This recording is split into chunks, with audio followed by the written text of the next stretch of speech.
Assalamualaikum warahmatullahi wabarakatuh. Apa kabar Bapak dan Ibu guru hebat? Semoga selalu semangat dalam menjalankan aktivitas. Bapak dan Ibu guru hebat, pada video kali ini saya akan memaparkan demonstrasi kontekstual penerapan segitiga restitusi. Ini merupakan bagian dari modul 1.4 Budaya Positif.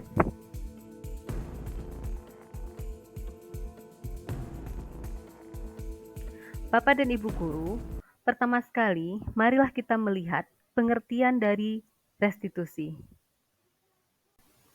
Restitusi adalah proses kolaborasi yang mengajak pihak terkait untuk mencari solusi dari masalah yang sedang dihadapi. Ini merupakan tahapan dari penerapan segitiga restitusi. Tahap pertama, menstabilkan identitas.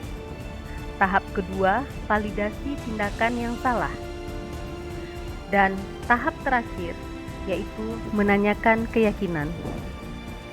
Baiklah Bapak dan Ibu guru, marilah kita membahas satu persatu ketiga tahapan tersebut. Tahap pertama adalah menstabilkan identitas. Pada tahap ini, memberikan pemahaman kepada kita bahwa anak berbuat salah ketika ada kebutuhan dasar mereka yang tidak terpenuhi. Tahapan ini memiliki tujuan untuk merubah orang yang gagal karena telah berbuat kesalahan menjadi orang yang sukses. Kita harus mampu meyakinkan mereka dengan mengatakan kalimat seperti, "Berbuat salah itu tidak apa-apa.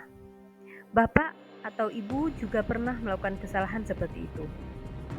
Ketika seseorang dalam kondisi emosional, maka otak tidak akan mampu berpikir rasional. Saat inilah kita menstabilkan identitas anak. Kita berusaha untuk membantu anak agar tenang dan dapat mencari solusi untuk menyelesaikan permasalahan. Tahap kedua adalah validasi tindakan yang salah. Konsep pada tahapan kedua ini adalah kita harus memahami kebutuhan dasar yang mendasari tindakan anak berbuat kesalahan. Menurut teori kontrol, semua tindakan manusia, baik atau buruk, pasti memiliki maksud atau tujuan tertentu. Oleh karena itu, sangatlah penting untuk memahami alasan mengapa anak melakukan hal tersebut, sehingga anak merasa benar-benar dipahami. Dan tahapan ketiga atau tahapan terakhir yaitu menanyakan keyakinan. Teori kontrol mengatakan bahwa kita pada dasarnya termotivasi secara internal. Ketika langkah 1 dan langkah 2 sukses dilakukan, maka anak akan siap untuk dihubungkan dengan nilai-nilai yang dia percaya dan berpindah menjadi orang yang dia inginkan. Penting bagi kita untuk menanyakan kepada anak tentang kehidupan ke depan yang dia inginkan. Ketika mereka sudah menemukan gambaran masa depannya, guru dapat membantu mereka untuk tetap fokus pada gambarannya. Melalui segitiga restitusi ini, kita dapat mewujudkan mereka menjadi murid yang merdeka, mampu menyelesaikan masalah dengan motivasi internal dan bertanggung jawab terhadap pilihannya. Nah, Bapak dan Ibu guru, berikut adalah segitiga restitusi dan contoh-contoh pertanyaan yang dapat digunakan dalam penerapan segitiga restitusi untuk menyelesaikan permasalahan. Sekarang, marilah kita melihat penerapan segitiga restitusi dalam penyelesaian masalah dalam kasus 1. Rio adalah murid kelas 11.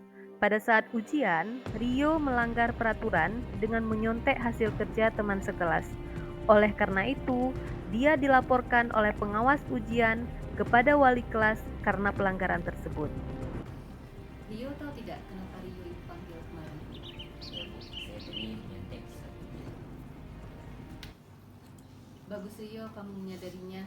Tidak apa-apa berbuat salah, semua orang juga pasti pernah berbuat salah. Yang paling penting, kamu berusaha untuk memperbaikinya.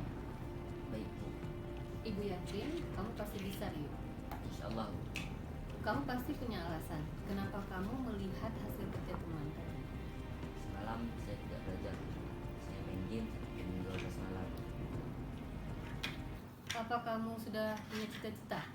Kamu mau menjadi apa nantinya? Saya ingin jadi orang yang baik yang dapat membanggakan kedua orang tua saya. Sekali cita-cita kamu, Rio. Berarti mulai sekarang apa yang harus kamu lakukan untuk mempersiapkan diri kamu? Saya harus menjalankan keyakinan kelas seperti yang sudah saya sepakati. Kamu pasti tahu keyakinan kelas apa yang sudah kamu langgar dengan melakukan penjiplakan terhadap hasil kerja teman. Menjaga kejujuran Betul. Jadi menurut kamu, apakah kejujuran itu penting? sangat penting sekali. Jadi kalau menurut kamu kejujuran itu penting, apa yang harus kamu lakukan untuk menjaga kejujuran? Saya akan melakukan segala sesuatu sesuai aturan. Baiklah, Ibu yakin kamu pasti bisa melakukannya. Semangat ya. Sekarang kamu boleh kembali ke kelas.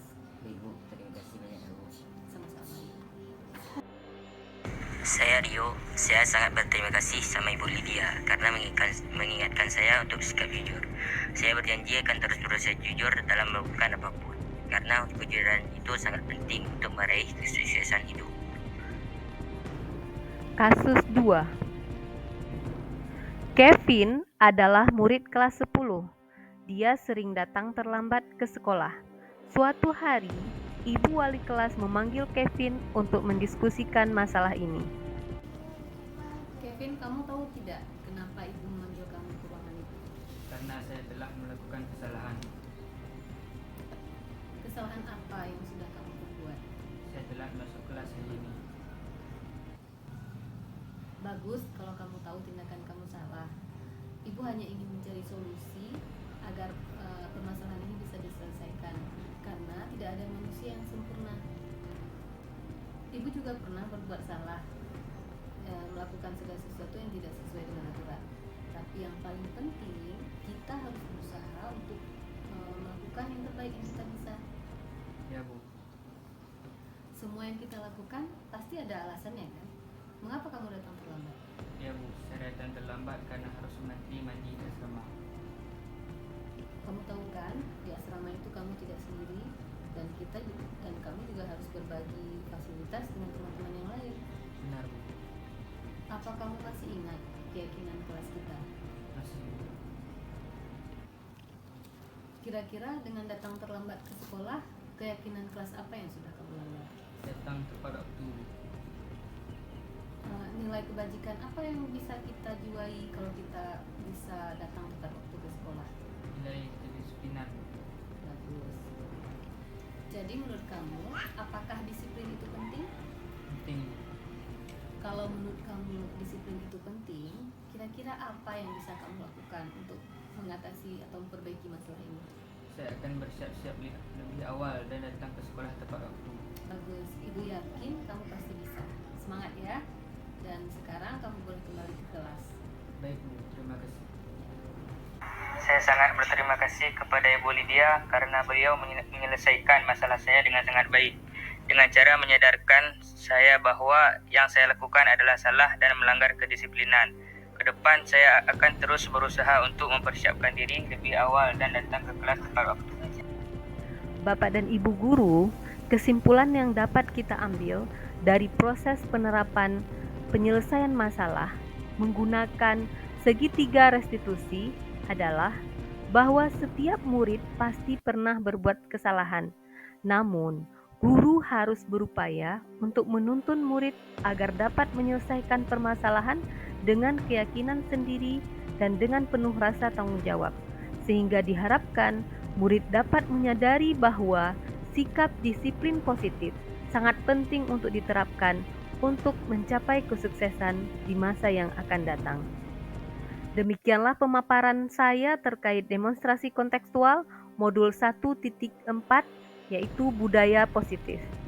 Yang pada video kali ini kita fokus membahas mengenai cara menyelesaikan masalah melalui penerapan segitiga restitusi. Terima kasih. Akhir kata, salam guru penggerak, tergerak, bergerak, menggerakkan. Wassalamualaikum warahmatullahi wabarakatuh.